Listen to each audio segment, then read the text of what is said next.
Alright, Lieutenant. There's an enemy bomb placed over there somewhere in the middle of the road. On the side of the road. Yeah, I'm a piece of cake, don't worry about it.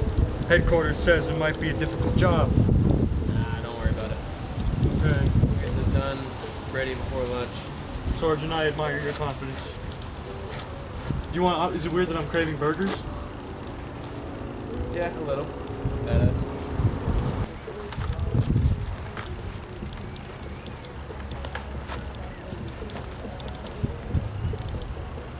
How do you do it, Lieutenant? Just go in, don't overthink it. Words to live by. You're a goddamn wild man. Alright. Good luck, Lieutenant. You do America's work.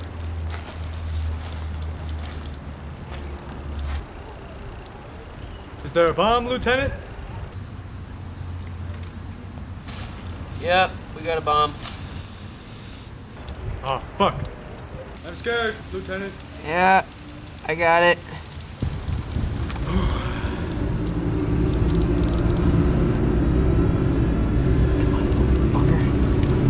Hey! Put that phone down! Put that phone down! Put that phone down right now! Specialist, talk to me. Put it down! Put that phone down right now! Put that phone down! I said put that phone down! Put that phone down right now! Let me see it! Let me see it!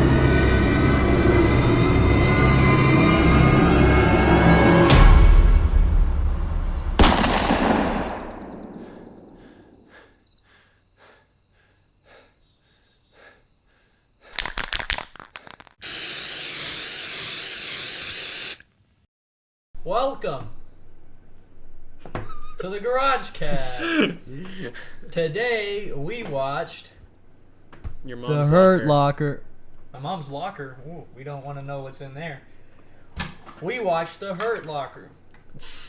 It's a movie directed by Catherine Bigelow. It's a war film. Very fun movie. Came out 2008. Won a bunch of awards. Fun Catherine movie, Bigelow, people she's die. great. She directed Point Break and The Dark Knight, The After Night Dark, something like that. But she directed like a lot of. She directed Triple Frontier on Netflix. Zero Dark 30. She directed Zero Dark Oh, 30. she directed Zero Dark Yeah, 30? sure I is. didn't That's know what we that. just figured out. Yeah, she's directed a lot of military films that are very like adrenaline based, adrenaline fueled. That's cool. Movie's great. Won tons of awards. Got Jeremy Renner in it. Anthony Mackie in it. I was about to say Andrew Mackie. Yeah. And Guy that Pearce. blonde guy. Guy Pearce is in it for like 12 seconds. Ralph Fiennes is in it. The guy, he who must not be named. Love that fucking guy. And if you guys don't know who that is, go kill yourself. Yeah, that's Voldemort. Voldemort.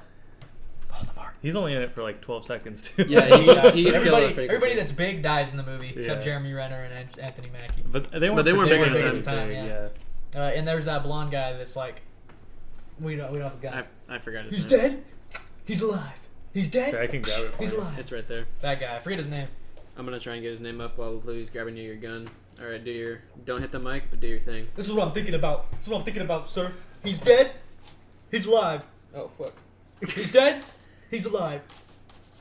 Why'd you guys turn the safety off for a gun that's not gonna shoot? What? I did turn the safety off. Don't worry. Brian Garrick T? Just put it in the background. Brian Garrick T, I think. I don't know what his fucking name is. Anyway, Something so, named Brian. where do you guys want to start with this movie? I think. Should we just start off at the beginning? Because that kind of just captures how the movie's gonna be. Oh, I'm Sergio. Yeah. Oh, yeah. I'm Cameron. And I'm Louie, and this is the GarageCast. If you haven't been here before, I feel like you said that already. consider subscribing and liking the video before you watch it, and before you decide if you actually like it and want more content. Yes. Or don't, because you have your own choice, you know? Make sure No, you like I will us. show up at your house. Yeah. He's not kidding. He did for me. How do you gonna think say? I got them to come on the show all the time? Yeah, he just kept showing up on my door. He keeps showing up to my house. This is my guys, place. You guys, hey, it's true. You guys ready to do the podcast? All right. Anyway, so I think that where the strongest point in this movie is the relationship between the three main characters, and like all three of the main characters are really, really strong characters, and I feel like the movie isn't so much Strong or strong? strong. Gotcha. No, they. I I feel like the movie isn't about one of them particularly. It's kind of about them as a group. Yeah. Because like at first, when you first start it kind of feels like it's Anthony Mackie's story, but then it feels like it's Jeremy Renner's story for the majority of the movie, and then towards the end it feels like it's the third guy's story. I can't remember his name, but Specialist. Brian, what's his name? Oh, I remember. It was Ed. Fuck me, I don't know. Specialist, get on the wall. Yeah, Specialist is how we know. Specialist, get on the wall. Owen Eldridge. That's Eldridge. Yeah, that's right. Eldridge. What was Mackie's character? Sanborn. Sanborn. And then what was Jeremy Renner's James. character? James. Referred to him as James. James Sanborn and Eldridge. Yeah. Eldridge is a cool ass name. It almost sounds like Eldritch. Kind of sounds like a medieval name, right? Shit. Yeah, it does. Eldritch is a Cthulhu Lord shit. It's like, Eldritch. Eldritch horror. Oh, it's so scary. Eldritch sounds cool. Let's get into the movie. Yeah. Fuck you and your. I want to talk about Eldritch. So let's talk about that opening scene. Opening All scene right. is pretty crazy. Tense. So Starts off nice. It's what we based the skit off of. Yeah, a little bit, yeah. But it starts off with the EOD bot. They were on the camera for that thing. And it was basically just like it driving through the dirt. And then it zoomed out to actually show it's just like a little tiny bot. And people running away. The camera quality was sexy. Yeah. Mm-hmm. Especially when it blows Shaky up later. cam. Yeah, the camera work in this movie I really like. One thing I mentioned when we were watching it is it cuts between that like sort of like documentary style sort of camera where it's like zooming in a lot and it's really shaky and handheld. It cuts between that and like really nice like beautiful looking shots a lot. And I just really like that like juxtaposition of a cutting between. It looks nice. It's a good way to do it. But yeah, there's also the incredibly uncomfortable close-ups like on the eyes. And shit. Yeah. Well, yeah. One thing I noticed too is like one of the very first shots of the movie is the guy that Sanborn is with in the beginning that they're like best friends or whatever. Okay, yeah. He one of the very first shots where you actually see people, it's like a close-up of his eye, but it's like the frame cuts off right here and it's just this side of his face and you can't really see anything else and he's kind of just like looking around nervously, and then you start to see the situation unfold and it's like that shot didn't like in anywhere else. I feel like that shot would have felt out of place, but not in this movie. Yeah, because everything else kind of follows the same pattern. Yeah. So speaking of uncomfortable, the whole movie makes you really feel uncomfortable. It's very that first tense. shot, very tense. Yeah. If your heart isn't pounding during this movie, this is my 4th time seeing it, so I'm not tense Second at all. time for me. Yeah, maybe the second time is still probably really tense. Yeah, there was only really one moment where I was just like, oh shit, and I can't remember exactly what it was, but I remember I like windshield wipers. Oh yeah, I think it was the windshield wipers. Yeah. And he's looking at it like, the fuck? Yeah. So that was like the only part where I was just like, what the fuck? Yeah. But everything else, it kind of like wasn't. I wouldn't say it was What about good for you, watching Louis? it a second time.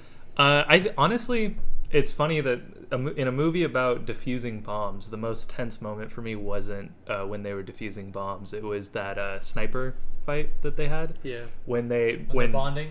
Yeah. And 2 guys get shot. 3 guys. Three guys get shot by this sniper, and then they go up to the exact same spot where the dude got shot. And the whole time I'm thinking, like, what are you doing? Move somewhere else at least. Like, what the fuck?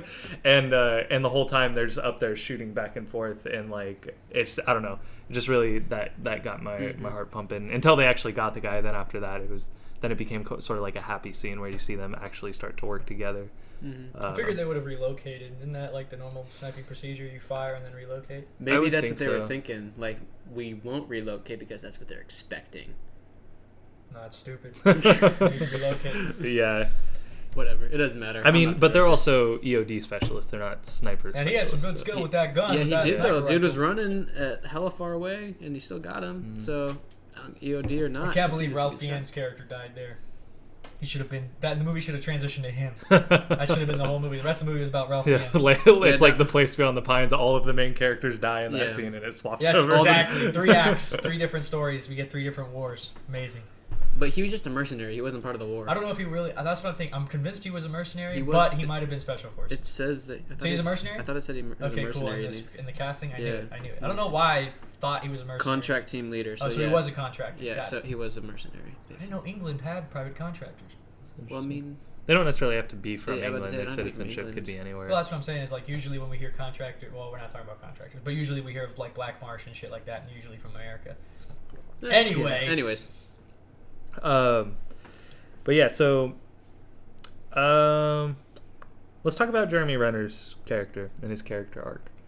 He's an adrenaline junkie. Adrenaline Yeah. junkie, loves war. That's his drug. Because it said it was the very like first quote is that war is a drug. Yeah. from the And author. that's like, and once you meet Jeremy Renner's character, you see why that quote was important. Yeah, he I mentioned this too when we were watching the movie, but his character reminded me a lot of that documentary Restrepo.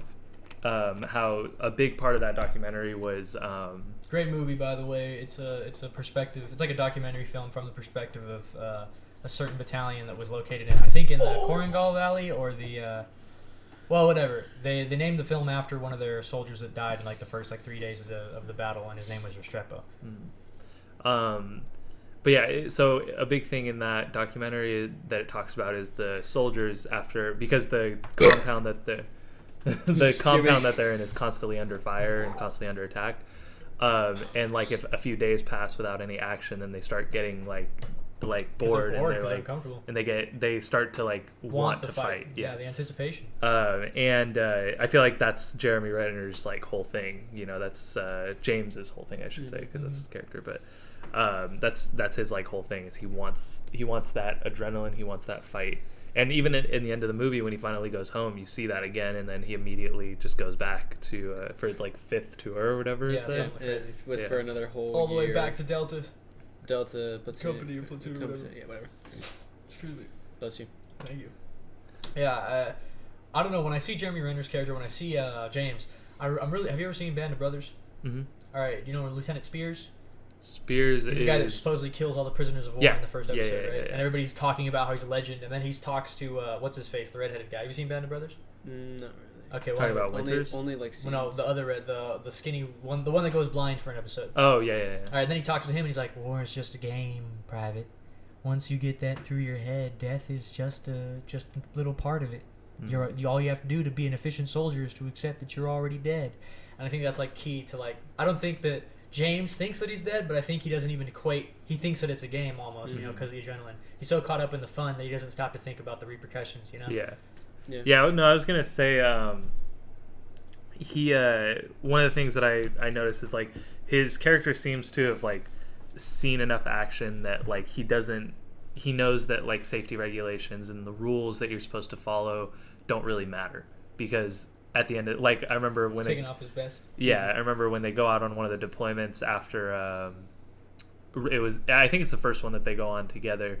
The Eldridge, he's talking about how they're talking about like the tanks, and he's like, "How's a tank gonna stop a guy from coming up to the Humvee and killing me? Like we're all dead anyways. It doesn't matter."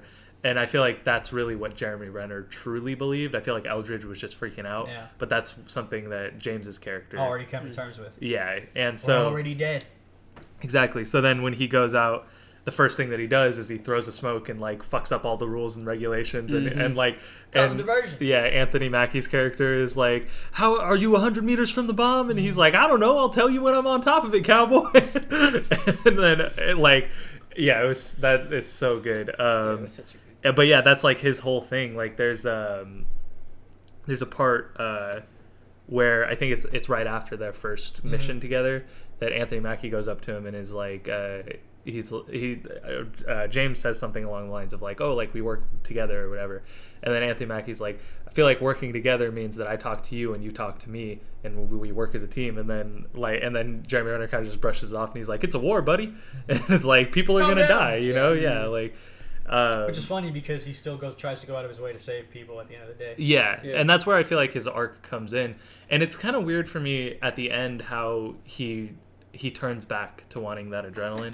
I think it makes sense because he goes home and then he starts itching for it. He's an addict. Yeah, and it is a drug. So he needs it again. But then by the end of it feels like it's kind of like a cycle for him. Like at the end of each deployment, he like comes this close to like cracking and not being able to take it anymore, to the point where he's sneaking out of his compound at night to go chase people down outside of his jurisdiction. Realizing he's fucked up and then like leaving in a panic. And it all starts all over again. Go ahead. And then he. Basically what you said is then it goes as far as to almost getting one of his buddies killed, and then that's when he realizes like, fuck, I need to be done. And then well, I mean, technically he got the colonel killed. Remember how he was like searching? Was that a colonel? I thought that was it was a colonel. He said colonel as he walked up to the Humvee. Wait, when was that? The doctor that got blown up. Oh, yeah. He got the colonel killed because he was taking so much time with that body. Shit, I had no clue. Poor guy. If he just left the body there, then it would have been... If he left the kid behind, then the colonel would probably be alive because they would have been out already because they were just going to blow the place up regardless. But he decided to take the body with him, and then that resulted in the colonel... To be fair, though, the colonel was talking to those fucking guys. I know, but like he was spending so much time on it. If like the team actually stepped out and saw what the colonel was doing, I felt like they would have been like, "What the fuck are you doing, dude?" They would have seen, "Hey, hurry the fuck up." Yeah. I do want to say that I think that that scene was done really well because throughout the whole movie they build that tension like in that situation where the colonel's taking forever to talk to these people, and it's building the tension and you're like, oh fuck, he's gonna die. But then before that, it had happened so many times with no payoff. When it gets to that one, you're like, you're not sure, and then when it shows the close up of the bag that they left on the ground, you're like, oh fuck, and then it blows up, and it actually, like, I don't know, it adds the layer because like there's a bomb under the table technique that's like an old Alfred Hitchcock thing where you show the audience. We're always talking about the bomb under the table because it gets used so often, but you show the audience, you give the audience information that the characters don't have. And then it builds that tension. So there's a bomb under the table. You show the audience that there's a bomb under the table. It's going to go off in 5 minutes. Builds up over the 5 minute of conversation that the characters are having. And then when the bomb explodes, it's like, oh, fuck. As opposed to just the bomb exploding and then having that like quick like jump scare, essentially. That one quick jump scare. Whereas with this, it's more of like an uncertain buildup, you know, because like there might be a bomb under the table. Might not be, but you're not sure. Yeah. But you think there is, but there might not be. But once you see that, once they leave and that bag's right there, you're just like, no, tell them to move. I want to see a movie where it ends up not being anything, just a false alarm. Well, they do that a few times, and the whole thing where like the scene with Jeremy Renner when he finds the other, like he disarms the bomb, finds the other wire, and then he pulls out. That was sexy. Yeah, and then there's a guy coming down the stairs, and like you said, it was like a horror movie. Yeah. You know that he's that guy coming. Like that's another bomb under the table technique. You know the guy that they're showing the close up of because they haven't done that before. You know that guy has something to do with the bombs, and you find out what it is later when he drops the device after they get disarmed. Yeah. But that's one of the things where it's a bomb under the table technique, and it's building up and building up and building up and building up, and then it builds up to nothing really because. Yeah. And so then throughout the movie, you're always unsure if anything's actually sometimes it'll be something and sometimes it won't. Exactly. Yeah. Or even when he goes to the house of that guy. Yeah, exactly. And then doesn't the doctor. Yeah, that was kind of weird. I was like, when I first saw that, I was just like he was thinking in his mind, I'm gonna fucking do something for myself. I need to justify it for my own. I need to find this like dude that. So, the kid. What do you guys think about the kid being alive? Like it didn't end up being the right kid. I think it was just his head fucking with him. Like he was. I think he wanted it to be the kid secretly, so that he would have. So he would have a reason to go do something. To go do some badass hero shit and get his adrenaline fixed. That makes sense. Yeah. But I don't know. That kid did look like the kid. I don't think it. Well, I mean, like I think that was just his own brain tricking him. Yeah, I think we were just seeing what he saw. Yeah. Like what his brain was showing him. I think it was. That makes sense. But then when he finds out the kid's okay, he's like, bro, you fucking. Yeah, all he this found shit happened for you. He found out the kid's okay, and then walks away so fast that the kid was just like, "What the fuck?" Hey man, I want to play soccer. Yeah, the kid actually looked like what? Yeah, he actually looked sad, but damn. Good acting. We talk about good acting. Yeah, that kid was pretty good. Yeah. Hey, fuck you, motherfucker! Fuck my DVDs. I love that guy. Yeah. Yeah, no, that he was definitely enjoyable to watch. So that I honestly. Seeing that, like what you thought was the kid being like cut open, that kind of like hurts you when you first see it as well. Yeah. So you kind of like feel for James's character. Actually, I guess now looking back on it, his character, the arc isn't really what I thought it was. It's more because like I was looking at the scene with where he sees the kid and then he decides to go off and do this heroic stuff. I was looking at it more as he was trying to do the right thing, but. Now I realize it's more not necessarily that he was trying to do the right thing, but that he wanted that adrenaline. No, he did want to do the right thing, but he wants that adrenaline too. Yeah. He wants that feeling of being a hero. You're right. He does want to do the right thing, but like he can justify his adrenaline by saying it was the right thing to do. Right. But it doesn't end up being the right thing because nothing good ends up happening usually. Yeah, that's why they chase those guys to the other fucking town. Yeah, because we're gonna get revenge. We're gonna get these guys. And nothing ended up happening. Instead, they just almost lost their best buddy or their buddy. Exactly. They lost the teammate. But you're right. He wants to do the right thing, but he wants to get his adrenaline fix by covering it up and making it seem like it's the right thing to do. Mm-hmm. But he also believes it. You know, it's Right. hard to do because the mind is fucking strange. Yeah. But It is weird. What do you feel about their last mission when When they it was with the just the two of suicide them? bomber? Oh, when it was Yeah. just the two and of they them? go out and get revenge. They want to go out and get revenge. And No. When it's No, when Oh, that's right. the The suicide bomber and he that can't get the forgot locks about off, because I feel like that's sort of part of his arc too. Is like had they been in that situation in the beginning of the movie, like at the beginning of when he got introduced to this group, I think he would have died. I think he would have stayed there and he would have tried to get the locks off. Yeah, maybe you're right. But by the end of the movie, he was like, Yeah. you know what, I can't do this. You're right. Yeah. That's why he has that whole conversation with Anthony Mackie, and Anthony Mackie's like, I want a son. Yeah. And Anthony Mackie looks fucked. They Yeah. got He's him like- good. He yeah. looks worse than Jeremy Renner's Yeah, character. Yeah, exactly. Well, because like he didn't have the protection. Yeah, but he was behind cover and shit. Well, he kinda, he was dove when Yeah. the bomb blew Yeah, up, so it hit him a little bit. I think Yeah. the way it showed it, he was still kind of like exposed a little bit. That's why his face was like all. Yeah, fucked but up. either way, I think it was definitely like that he was fucked. Like, No, he was done. He was I done. want a son, Yeah, man. because like Anthony at first he Mackie was like saying, "I have a girl, but all she wants is like a kid." Babies, Yeah. babies, And then he's like, babies. "I'm not ready for that." And then at the end of the movie, you kind of see that sort of like Yeah. subplot stop, where he's like, Yeah. "I want a kid now." Yeah, because it's Oh, that well. near-death experience. I think that has a lot to I'm do done. with him sort of being like, what's the word for it when you want your like lineage to continue. So he had that near-death experience, but he doesn't want that to be the end of his story. His legacy. You know what I mean? His Yeah, legacy. his legacy. He wants it to carry on. He wanted someone to care about him. And, Yeah, like, that his- was a he said big his thing, parents yeah. didn't count. Yeah, he was Who's gonna like, care about me? my parents don't count. Yeah. Yeah. So, Or no, he said my parents will, but they don't count. Yeah. That's what I meant. But yeah, that was. Yeah. It was interesting. That's true. Because like you saw him like. And we see Renner go back and do all that shit And with then his he went. family, and then realize, man, I need more crack. Mhm. Exactly. I need my fill. Yeah. Yeah, because he, I don't know. I think that his character kind of uses wanting to do the right thing as an excuse for his adrenaline. Yeah, that's what I was. That's saying. what we were saying. Because yeah. because like in the ending scene when he does decide to redeploy, he's talking to her about the guy handing out candy to all the families and Then he stuff, pulled and that then gate right detonating. Yeah, he said that they need more bomb techs. Yeah. And then she just kind of Which, in reality, a bomb tech would not help with that situation because it was a live detonation. That, Yeah, nothing could yeah, stop they, that. yeah, They wouldn't be able to exactly. anticipate it. So I like how his wife has heard. It definitely seemed like his wife had heard this before. She knows what he's gonna do. yeah, she was kind of like plain faced about it. Well, I feel she's Either- she's used to it. She tuned I him out. felt like she was either used to it or like they were saying that she was kind of dumb. Remember?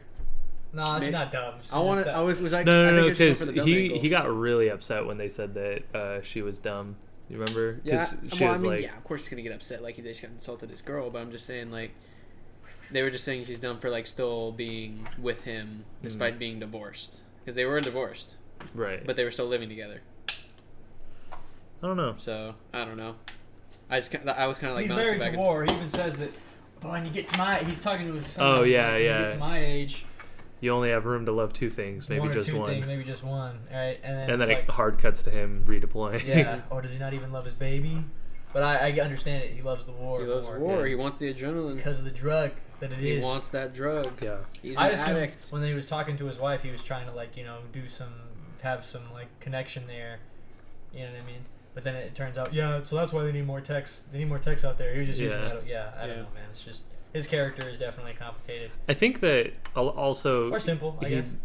he doesn't feel at home Yeah, because clean out the So a fucking muck. lot of veterans Yeah. are going to come back. Looking at all the different Yeah. cereals because they're disconnected from that. right, that's what the cereal thing is actually what I was going to bring up. He looks like he can walk into a car that he knows has bombs in it that is on fire. To put out the fire, open up the car, find the wires and stuff, and figure out where the detonator Find and the everything dead is. man But he switch can't pick a and- yeah. box of cereal. Mm-hmm. So it's like, Yeah.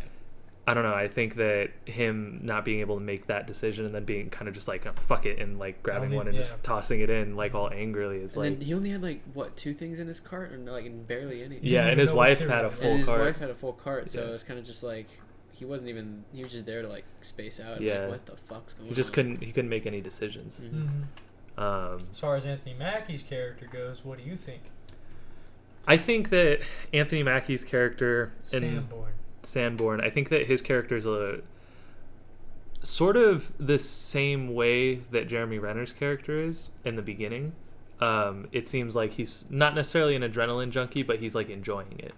Like he likes being with his group, like more of like the brotherly aspect of it. I feel like he definitely liked that, like the friendship, because he's good friends with his but commanding then officer. you see as soon as the commanding officer dies, there's a switch, and he has to be by the book. He's paranoid. follow all the He's rules, super cautious. paranoid. Yeah. Well, because like one mistake happens, and he's like, I'm never gonna, like, no one else is Yeah. gonna die around me. So Yeah, he's exactly. Like, I'm gonna double time my effort on the rules. Yeah. And that's why he was so pissed off with James, because James was just like, fuck it, smoke bomb. Right. Exactly. So It's a good smart writing to put two characters like that together. Yeah, definitely. and you can see that they were starting to get along later on in the movie. Well, of course, so brother cool. being in such close. That's the thing about war is like you have to have these connections Yeah, to people. experiences like that, like, kind of bring you together. I will say, like, because this movie is sort of like a horror thriller dark comedy in a way. He's joking about killing. There's mistakes that happen all the time out Oh, here yeah. in misfires. That's kind of proof that Anthony Mackie's character is kind of fucked too. Yeah, I think that was even like his considered that. low point in the movie, and then I would say that because all the characters in this movie get a lot of pressure put on them, and eventually they all start to crack a little bit. For Men under pressure. Yeah, so for Mackie's character, I think that his breaking point was when he considered killing James. Yeah. I think that was his lowest point. That was like his breaking point. I think that for what was it, Eldridge. I thought that scene was pretty funny though. Like, he just kind of looked at the switch for a second, Yeah, and then he just slowly went to it, and he just like, We can kill him one right would here. know. And then James over there like, I got my gloves. Yeah, and then James is like, found him, guys. Don't worry about it. And I think that I think that scene also probably was to show that James had a lot more experience than them, so he went there like probably knowing, because like you see it again later. He puts his trust in them. You see it again later when Eldridge is he's like, I got moving on the train track. Should I fire? And then James is like, to take the call. It's your call. You got to make the decision.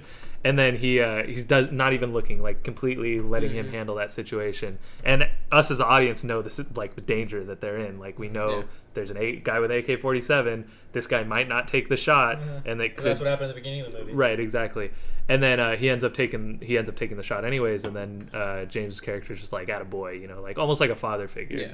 Yeah, and that whole sequence is kind of like he was showing that he was the father figure. Yeah, Eldridge even with him like, you're gonna be all right, man. Yeah, you're gonna like spit water, Spit and then he was kind of showing him and like supporting him. And Mackie's like the brother figure of the family. Yeah, Mackie was the brother figure. And if Guy Pearce is the uncle. Here's how I see the family. Guy Pearce was the real father. Anthony Mackie, the older brother, or I should say Sanborn, older brother. And then Eldridge, younger brother. Guy Pearce dies. And then Jeremy Renner, stepfather. Older brother takes time to adjust to new father, but little brother adjusts to him pretty quickly. There you go. Yeah. Interesting take on it. All right. That the little brother ends up hating him in the end, anyways. Because he realizes that he's fucked. Yeah. Actually, that was I thought that scene was actually pretty funny when he's getting in the helicopter, and then James is like, "You're gonna be all right, bud. You're gonna be fine." And then he's like, "Man, fuck you." Yeah. and then Anthony Mackie's character is like, "All right, well, I'll see you on the other side, bro." And he's like, "Yeah, man, I love you. I'll see you later." Yeah, I also like seeing that because he finally like grew. He isn't gonna be influenced like that. He grew up to be his own person. Yeah. But I don't know. I really like that scene with Jeremy Renner and the fucking the commander of that other platoon or whatever. Yeah, because it's blocking the microphone a little bit. I don't know if we'll be able to hear you. It doesn't matter. Whatever. Fuck you. Did you hear that? Yeah, where he's like, "Why, you're a wild man."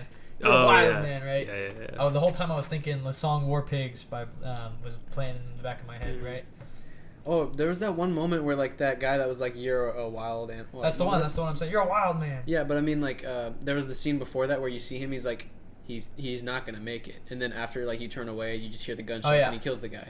I was just like, it was subtle and like nothing else went on from there. It was kind of just like a one moment sort of thing. But I was just like, fuck.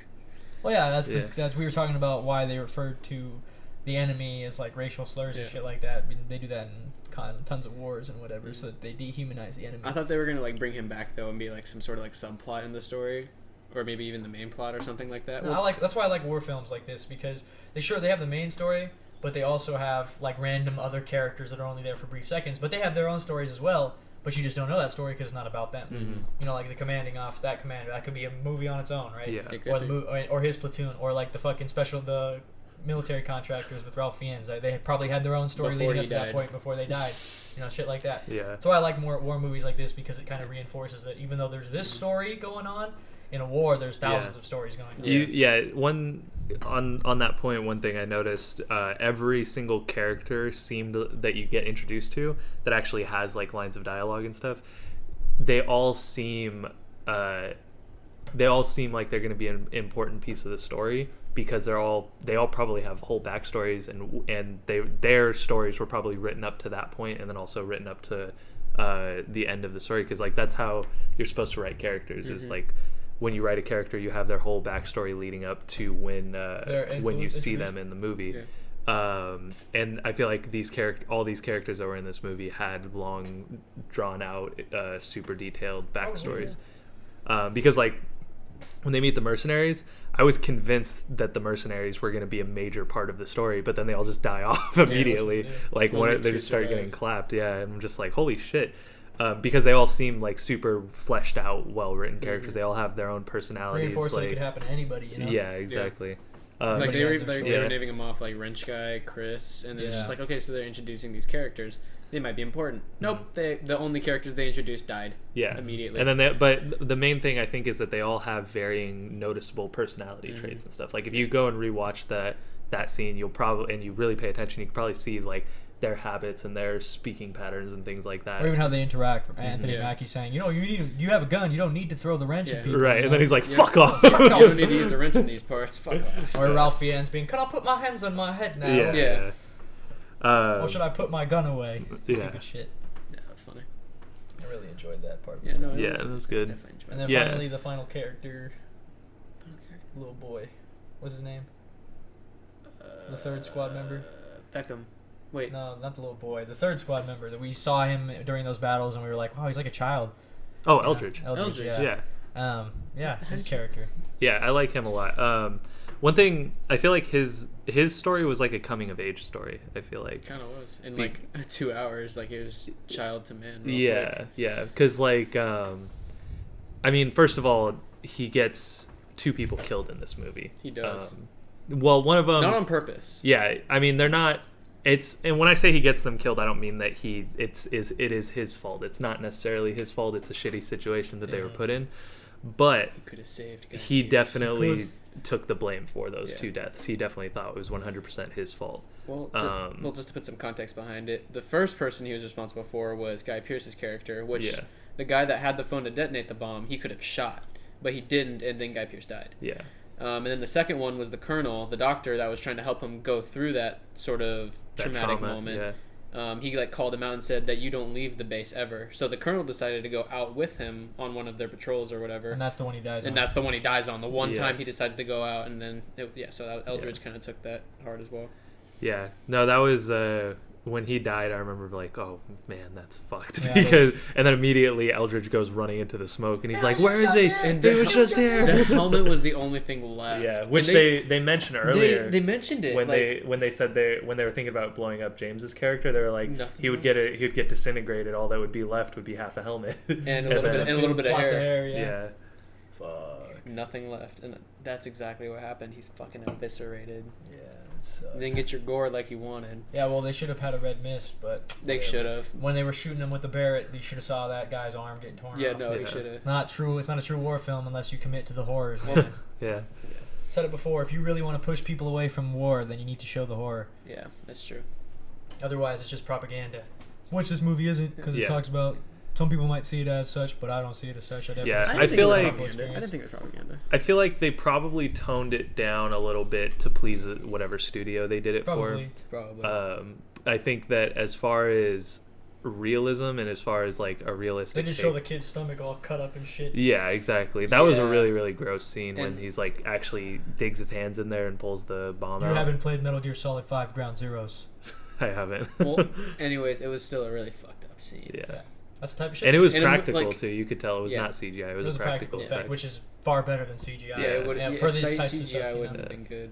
But it, just for that, like how the movie was, and then just having that one moment where he had to like reach into the kid, it was that's where it was just Even like seeing the limp And arm that's and all that's that. Yeah, and seeing the where limp arm. I was gonna say wherever every character has their like breaking point. That's where James's character, Yeah. Jeremy Renner's character's breaking point was. I feel like because that's where you see him really start to like can't make decisions anymore, you know, and start to like question himself and get really stressed out. And like he takes because they were gonna detonate it, he takes the C4s off and he like steps out and he's like fuck, and then he like comes back in and he's like cancel the detonation and he like reaches decides in not there. to. Yeah. Well, because if they would have done that, the kid's body corpse would have been yeah. fucking destroyed. Yeah. But he had wanted some to like keep it and last bury minute it. sympathy when he was Yeah. like, I want to like bury this. So he took the bomb out, disarmed it, That and was then he the took the moment- kid back out That was the moment he started his side quest to find justice. to Right, find exactly. Beckham's supposed killer, even though Beckham was still alive the entire time. Right. It was Yeah, just- and completely. Which how do eliminates- you feel about that? Him only caring about that because it was the kid kid that he that thought he died. knew, as opposed to just being some kid that died. I feel like it was related to his kid somehow. Like he felt like kind of the father figure to Beckham because Then he he like ignored him after he found out the Yeah. kid was alive instead of being like, "Oh yeah, yeah. we just thought," instead of relief, you know. Well, I Because think he- I he he think saw that it more was, like, "God damn it, you were supposed to be dead." Yeah. I think it was more of I think it was two things. Number one, like if you thought somebody was dead and it turns out they're alive, that would be a pretty tough thing to deal with. That's That's what Brothers is about. Yeah, and then number two, if what we think, if our theory is true about him wanting to use doing the right thing as an excuse to go get his adrenaline fix, that kid being alive ruins that for Yeah, him. exactly. Yeah. It completely eliminates Yeah. the whole purpose he did that shit for. It completely eliminates the purpose of what's his face. Oh no, that was after. Well, whatever. So it ruined the purpose. Yeah. At the end of the day, what'd you think, Louis? I thought it was really good. It's a really tense movie. It keeps you engaged, and it has there's I don't want to compare this movie to Dunkirk because they're not really the same at all. No. But as far as tension Yeah. goes, they're similar aspects, and where I would say this movie is better than Dunkirk is the fact that this movie spends so much time building the characters, and it's not just tension filled because of the way that it's shot and because of the techniques used. It's tension filled because you don't want these characters to die. You want them to survive. And you really truly like deeply care about these characters as the story goes on. Like when Eldridge got shot, and I thought he was gonna die. Oh, they were kidnapping him. That's what was scary. Yeah, that they was were kidnapping him. It terrifying. actually made you think that they were gonna fucking take him away. Yeah. And then when you finally get him and he has a bullet through his leg, and also it was kind of unclear. Did James shoot him by Yes. accident? That's what happened. There were 3 shots: 2 to take out the guy, and then 1 that shot him. Oh, okay. Yeah, because I remember when he's in the helicopter and he's like, "That's what happens when you fucking shoot somebody," someone. Yeah. and I didn't know if he meant that it was. He shot him. Yeah, or- Yeah. James was like rapidly apologizing, and once he ran up to him, he's like, "Oh shit, I'm so sorry, man." Oh, okay. Yeah. It's Yeah. fucked. Still, friendly fire, blue Yeah, on friendly blue. fire. Uh-oh. Yeah. Well, that was something I was thinking about too. Is like the shot that he did when he took those 3 shots. I was like, oh shit, that's kind of close. You know, like Yeah. they're like I would understand if they were a little bit closer to each other, but that was at least like 50 yards, Yeah. and it was like, pff, that's It- quite a no, shot. No, it was him. Yeah. Luckily, it was only the leg. Because Yeah, fuck. exactly. Am I gonna die? No, it's fuck. Yeah, I relax. know. He Well, I goes, mean, "Am he I did gonna get die?" he His did femoral, get hit. yeah. It might have been hit the artery that's in your thigh. That could but- potentially kill you. Yeah. But he did shatter his No, femur. well, nah, it was. I don't think it had artery. I feel like he wouldn't have survived. But No. Isn't that the? Oh right. that's cool. Don't worry. Yeah, we're about to end anyway. Yeah, but at the end of the day, I really enjoy that movie. Speaking of Christopher Nolan, he's got a new movie coming out. He does. Yeah, I don't know what it's about. It's well, then good talk. a new hero or some shit. Oh. It's got a woman for the lead role. I haven't. Yeah, whatever. Looks cool. Okay. All right. Well, you guys ready to pick next week's movie? Oh yeah, guess All so. right. So Really enjoyed Hurt Locker. Pick it up at Dimple Records. pick it up. All right. Dimple Records is only open for a few more days. Yeah, they're about to close down. Unfortunate. All right, let's go. What's the movie? 3, 2. I already mixed it up, but fuck me, right? What is that garbage? Brothers. That's We can funny. watch that right now. yeah. So Brothers, the film about a veteran who is presumed dead, and his brother takes over his role in his family. Crackhead. Tobey Maguire and Jake Gyllenhaal. It's gonna be good. And All right. Oh, and Natalie Portman. Natalie Portman. And Natalie Portman. Oh. You fool! The art of video games has been destroyed. And that's how we end that. The GarageCast. Catch See you guys next later. week, Adrenaline Junkies. Thanks for watching. Oh wait, that one's off. See you next week. I think that was good. It's so